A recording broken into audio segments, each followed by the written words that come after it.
Hello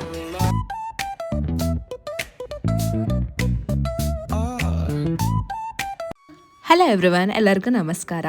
ಇವತ್ತು ನಾವು ಫ್ಯಾಮಿಲಿಯವರೆಲ್ಲ ಒಟ್ಟಿಗೆ ಸೇರ್ಕೊಂಡಿದ್ವಿ. ಯಾಕಂದರೆ ಇವತ್ತು ನಮ್ಮ ಅಣ್ಣನ ಪಾಪದು ಮುಡಿಕೊಡುವ ಶಾಸ್ತ್ರ ಆಯಿತು. ಈ ಮುಡಿಕೊಡೋ ಶಾಸ್ತ್ರ ಮಾಡೋಕ್ಕೆ ನಾವು ಮನೆ ದೇವರಿಗೆ ಹೋಗಿದ್ವಿ. ಯಾವ ದೇವರು ಮತ್ತು ಎಲ್ಲಿದೆ ಅನ್ನೋದನ್ನ ನಾನು ಮುಂದೆ ವಿಡಿಯೋದಲ್ಲಿ ಹೇಳ್ತಾ ಹೋಗ್ತೀನಿ. ನಾವು ಈ ಲೊಕೇಶನ್ನ ಮೊದಲಿಗೆ ರೀಚ್ ಆಗಿಬಿಟ್ಟಿದ್ವಿ. ಆಮೇಲೆ ನನ್ನ ಪಪ್ಪ ಅಮ್ಮ ಅವರೆಲ್ಲ ಬಂದರು. ಇವತ್ತಿನ ಈ ಫಂಕ್ಷನಿಗೆ ನಾವೊಂದು ಹಾಲ್ನ ಬುಕ್ ಮಾಡ್ಕೊಂಡಿದ್ವಿ. ಹಾಗೆ ಇಲ್ಲಿ ಅಡುಗೆಗೆ ಬೇಕಾಗಿರೋ ಸಾಮಗ್ರಿಗಳನ್ನ ಇಳಿಸಿ ಭಟ್ರ ಜೊತೆ ಎಲ್ಲ ಮಾತಾಡ್ತಾ ಇದ್ದಾರೆ. ಎಲ್ಲರೂ ಬಂದಾದಮೇಲೆ ಫಸ್ಟಿಗೆ ನಾವು ದೇವ್ರ ದರ್ಶನ ಮಾಡ್ಕೊಂಬರೋಣ ಅಂತ ಎಲ್ಲರೂ ದೇವಸ್ಥಾನಕ್ಕೆ ಹೋಗ್ತಾ ಇದ್ದೀವಿ. ನಾವು ಹೋಗಿದ್ದ ದೇವಸ್ಥಾನ ಹೆಸರು ಶ್ರೀ ಮಳಲಿ ಲಕ್ಷ್ಮೀ ದೇವಿ ದೇವಸ್ಥಾನ. ಇದಿರೋದು ಹೊಳೆನರಸೀಪುರ ತಾಲೂಕು, ಹಾಸನ ಡಿಸ್ಟಿಕ್. ಹೊಳೆನರಸೀಪುರದಿಂದ ಒಂದು 20 ಕಿಲೋಮೀಟರ್ ಆಗುತ್ತೆ. ಹಾಸನಿಂದ 22 ಕಿಲೋಮೀಟರ್ ಆಗುತ್ತೆ. ನೀವು ಹಾಸನ ಕಡೆಯಿಂದ ಬರ್ತೀರಾ ಅಂತಂದರೆ ಶಾಂತಿಗ್ರಾಮ ಕಡೆಯಿಂದ ಬರ್ಬೋದು. ಈ ತಾಯಿ ದೇವಸ್ಥಾನಕ್ಕೆ ಚೋಳರ ಕಾಲದಿಂದಲೂ ಇತಿಹಾಸವಿದೆ. ಹಾಗೆಯೇ ಈ ಲಕ್ಷ್ಮೀ ದೇವಿ ಅಮ್ಮನವರು ಹಾಸನದ ಎಷ್ಟೋ ಮನೆಯ ದೇವರು ಕೂಡ. ನಾನು ಚಿಕ್ಕ ವಯಸ್ಸಿಂದನೂ ಈ ಟೆಂಪಲಿಗೆ ಬರ್ತಾ ಇದ್ದೀನಿ, ಯಾಕಂದರೆ ಇದು ನನ್ನ ತವ್ರ ಮನೆ ದೇವರು. ವರ್ಷ ಬಂದು ನಾವಿಲ್ಲಿ ತಾಯಿಗೆ ಪೂಜೆ ಸಲ್ಲಿಸಿ ಹೋಗ್ತಿದ್ವಿ. ಹಾಗೆಯೇ ನನ್ನ ಮುಡಿ ಕೊಡಿಸಿದ್ದು ಇಲ್ಲೇ.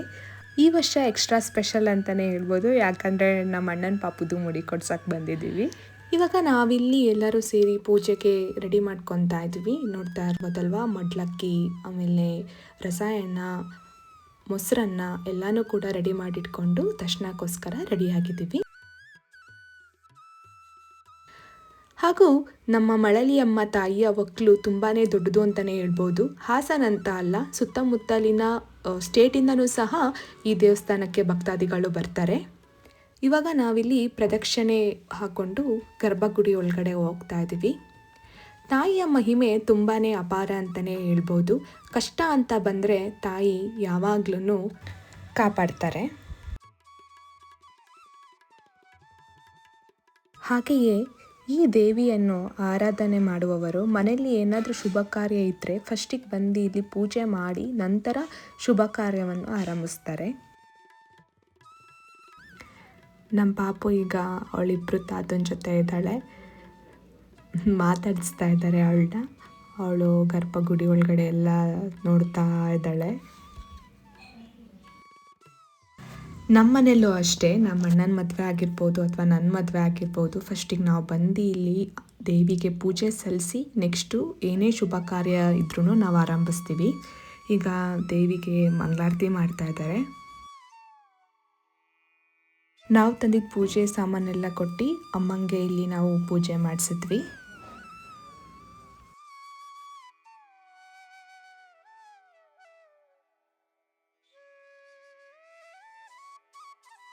ನೆಕ್ಸ್ಟ್ ಹೋಗಿದ್ದೆ ನಾವು ಕಂಬದರಾಯ ಸ್ವಾಮಿ ಹತ್ರ.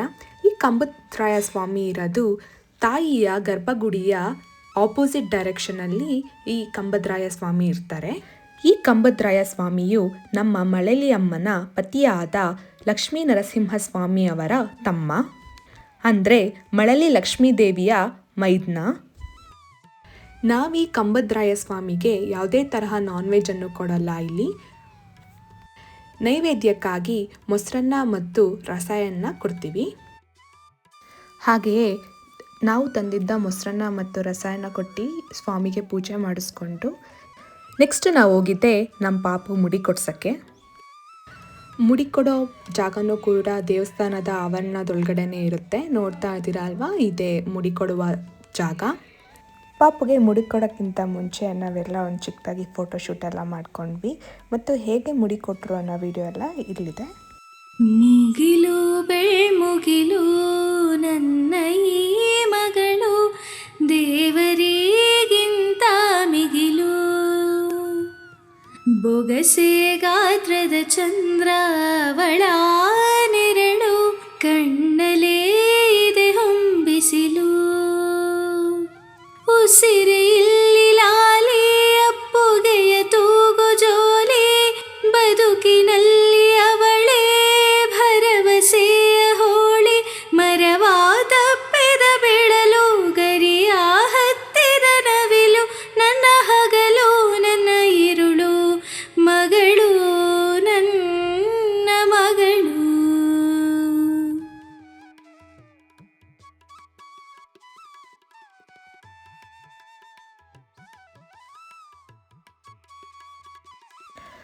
ನೆಕ್ಸ್ಟು ಮುಡಿಯೆಲ್ಲ ಕೊಡಿಸಿ ನಾವು ಪಾಪುನ ಸ್ನಾನ ಮಾಡ್ಸೋಕ್ಕೆ ಅಂತ ನಾವಿದ್ದಂತಹ ಫಂಕ್ಷನ್ ಹಾಲ್ ಹತ್ರ ಕರ್ಕೊಬಂದ್ವಿ.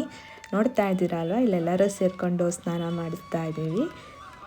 ಸ್ಟಾರ್ಟಿಂಗಲ್ಲಿ ಸ್ನಾನ ಮಾಡಿಸ್ಬೇಕಾದ್ರೆ ಸೈಲೆಂಟಾಗಿದ್ಲು. ಒಂದು ಸತಿ ನೀರು ಹಾಕೋಕ್ಕೆ ಸ್ಟಾರ್ಟ್ ಮಾಡಾದ್ಮೇಲೆ ಜೋರಾಗಿ ಅತ್ತೇ ಬಿಟ್ಲು.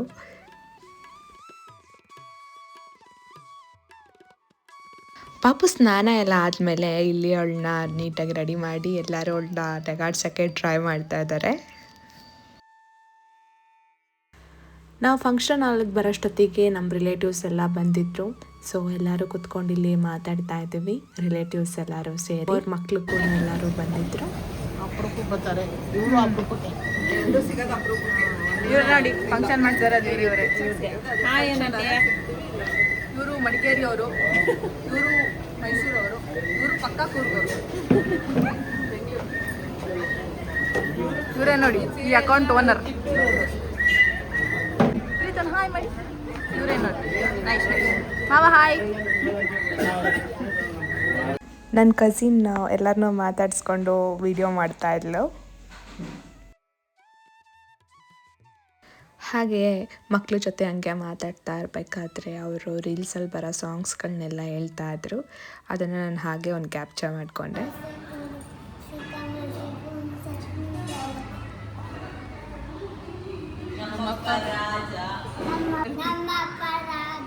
ಕೊತ್ತಂಬರಿ ಬೀಜ,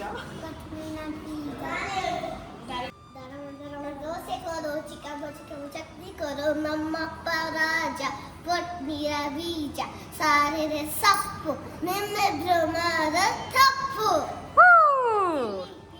ಗಿಲಿ ಗಿಲಿ. ಕ್ಯಾಪ್ಚರ್ ಮಾಡ್ಕೊಳ್ಳೋಕ್ಕಿಂತ ಮುಂಚೆ ಅಂತೂ ತುಂಬಾ ರಿಹರ್ಸಲ್ಲೇ ನಡೆದಿತ್ತು. ನೆಕ್ಸ್ಟ್ ಹಂಗೆ ಅಡುಗೆ ಮಾಡೋ ಜಾಗದ ಹತ್ರ ಹೋದೆ. ಗೌಡ್ರ ಮನೆ ಬಾಡೂಟ ಅಂತಂದರೆ ಮಟನ್ ಚಿಕನ್ ಜೊತೆ ಮ್ಯಾಂಡಿಟರಿಯಾಗಿ ಮುದ್ದೆ ಇರಲೇಬೇಕು. ಅದಕ್ಕೆ ಇಲ್ಲಿ ಮುದ್ದೆ ಕಟ್ತಾ ಇದ್ದಾರೆ. ಮತ್ತು ಅಲ್ಲಿ ಇನ್ನೊಬ್ಬರು ಭಟ್ರು ತಡಿಗೆ ಕೊಡೋಕ್ಕೆಲ್ಲ ರೆಡಿ ಮಾಡಿ ಕೊಡ್ತಾಯಿದ್ರು. ನೆಕ್ಸ್ಟ್ ಇಲ್ಲಿ ಮಟನ್ ಬೇಯ್ತಾ ಇತ್ತು. ಅಡುಗೆ ಎಲ್ಲ ರೆಡಿ ಆಯಿತು. ಎಲ್ಲರಿಗೂ ಊಟ ಕೊಡೋಕ್ಕಿಂತ ಮುಂಚೆ ಫಸ್ಟು ದೇವರಿಗೆ ತಳಿಗೆ ಕೊಡೋಕ್ಕೆ ಮನೆಯವರೆಲ್ಲ ಸೇರಿ ದೇವಸ್ಥಾನಕ್ಕೆ ಹೋಗೋಕ್ಕೆ ರೆಡಿ ಆಗ್ತಾ ಇದ್ದಾರೆ. ಇಲ್ಲಿ ಈ ಲಕ್ಷ್ಮೀ ದೇವಿ ದೇವಸ್ಥಾನಕ್ಕೆ ಮಂಗಳವಾರ, ಶುಕ್ರವಾರ, ಭಾನುವಾರ ತುಂಬ ಭಕ್ತಾದಿಗಳು ಬರ್ತಾರೆ. ನಾವು ಹೋಗಿದ್ದು ಭಾನುವಾರ ಆಗಿತ್ತು. ನಾವು ಬೆಳಗ್ಗೆ ಪೂಜೆ ಮಾಡಿಸ್ಕೊಂಡು ಹೋಗಕ್ಕೆ ಬಂದಾಗ ಅಷ್ಟೊಂದೇನು ರಶ್ ಇರಲಿಲ್ಲ. ಆದರೆ ಮಧ್ಯಾಹ್ನ ನಾವು ತಳಿಗೆ ತೊಗೊಂಡು ಬಂದಾಗಂತೂ ಸ್ವಲ್ಪ ಜಾಸ್ತಿನೇ ಭಕ್ತಾದಿಗಳಿದ್ದರು. ಜನರು ಇಲ್ಲಿ ದೇವಿಗೆ ಹರಕೆ ಮಾಡಿಕೊಂಡು ಮಡ್ಲಕ್ಕಿ, ಅಭಿಷೇಕ, ಕುರಿ, ಕೋಳಿನ ಎಲ್ಲನೂ ನೀಡ್ತಾರೆ. ನಾವು ತಂದಿದ್ದ ತಣಿಗೆ ಎಲ್ಲ ಕೊಟ್ಟು ದೇವಿಯ ಪೂಜೆ ಮಾಡಿಸ್ಕೊಂಡು ನಾವು ಗರ್ಭಗುಡಿಯಿಂದ ಆಚೆ ಬಂದ್ವಿ.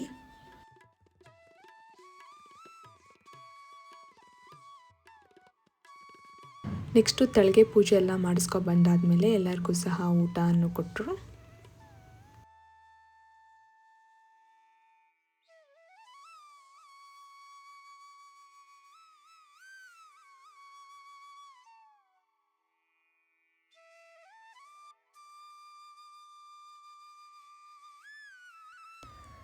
ಎಲ್ಲ ಊಟ ಮುಗಿಸಿ ಎಲ್ಲ ಆಗೋಷ್ಟೊತ್ತಿಗಾಗಲೇ ಸಂಜೆ ಆಗೋಗಿತ್ತು.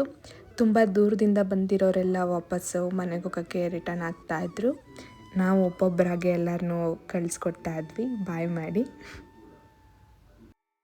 ಮಳೇಲಿ ಏನಾದ್ರು ಫಂಕ್ಷನ್ಸ್ ಮಾಡಬೇಕು ಅಂತಂದರೆ ನಮಗೆ ಫೆಸಿಲಿಟೀಸ್ ತುಂಬಾ ಚೆನ್ನಾಗಿರುತ್ತೆ ಅಂತಲೇ ಹೇಳ್ಬೋದು. ಫಂಕ್ಷನ್ಸ್ ಹಾಲ್ಗಳೆಲ್ಲ ಸಿಗುತ್ತೆ. ನಾವು ಮುಂಚೆನೇ ಫಂಕ್ಷನ್ ಹಾಲ್ನೆಲ್ಲ ಬುಕ್ ಮಾಡ್ಕೊಂಡಿರಬೇಕು. ಈ ಮಳಲಿಯಿಂದ 1.5 ಕಿಲೋಮೀಟರ್ ಹೋದರೆ ಮೆಳ್ಳಳ್ಳಿ ಅಂತ ಸಿಗುತ್ತೆ. ನಾವು ಅಲ್ಲಿ ಲಕ್ಷ್ಮೀ ದೇವಿಯ ಪತಿಯಾದ ಲಕ್ಷ್ಮೀ ನರಸಿಂಹಸ್ವಾಮಿ ಟೆಂಪಲ್ ಕೂಡ ನೋಡಬಹುದು.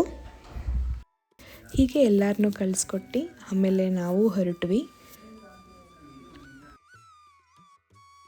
ಇದಾಗಿತ್ತು ಇವತ್ತಿನ ನನ್ನ ವಿಡಿಯೋ. ನಾವಂತೂ ತುಂಬಾ ಎಂಜಾಯ್ ಮಾಡಿದ್ವಿ ಅಂತಲೇ ಹೇಳ್ಬೋದು.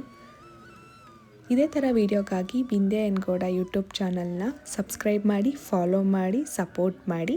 Thank you.